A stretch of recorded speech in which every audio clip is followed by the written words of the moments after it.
Bonjour à toutes et à tous. Harcèlement moral pour non-respect des préconisations du médecin du travail, vol de marchandises pendant le transport et amortissement dégressif, ce sont les titres du JT de ce vendredi 4 décembre.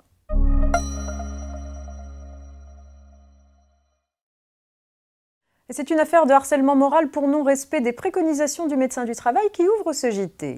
Un salarié en arrêt de travail avait fini par être déclaré apte par un avis précisant néanmoins qu'il fallait, je cite, lui éviter au maximum le port de charges lourdes.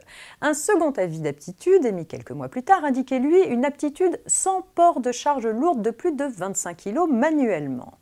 À la suite de son refus répété de porter des charges qu'il estimait trop lourdes, le salarié avait été licencié pour faute grave. Dans le litige qui s'en est suivi, le salarié a notamment invoqué un harcèlement moral pour obtenir la nullité de son licenciement. Il a obtenu gain de cause.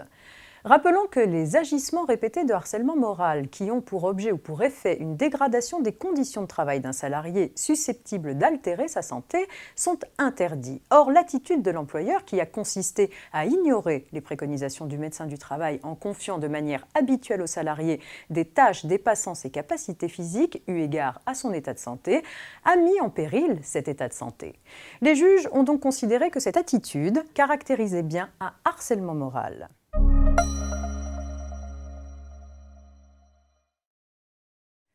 On poursuit avec une petite histoire de vol de marchandises pendant le transport.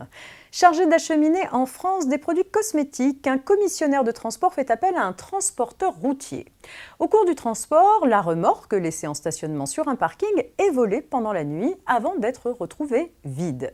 L'assureur de l'expéditeur demande réparation au transporteur. Pour sa défense, celui-ci prétend n'avoir commis aucune faute, reprochant au contraire au commissionnaire et à l'expéditeur de ne pas lui avoir transmis de consignes de sécurité. Le transporteur estime que leurs fautes sont seules à l'origine du dommage. Sans succès.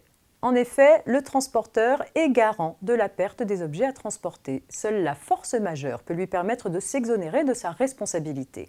Or, les juges ont relevé que le fait pour le transporteur de laisser la remorque dételée dans un lieu non surveillé était la cause directe de la perte des marchandises.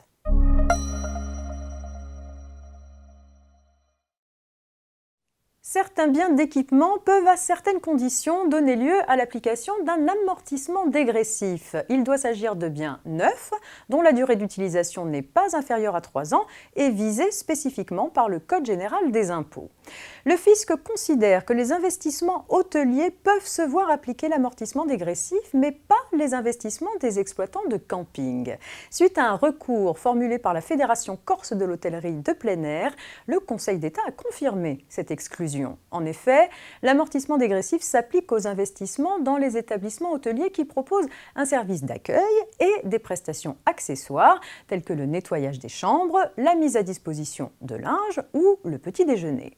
Les terrains de camping proposent quant à eux à leurs clients des emplacements nus pour l'accueil des tentes ou des caravanes sans offre de services accessoires hôteliers. C'est la fin de cette semaine de JT préparée par la rédaction de la revue fiduciaire JT que vous pouvez retrouver en intégralité sur notre plateforme de podcast rfplay.fr. Je vous souhaite un très bon week-end et on se retrouve dès lundi.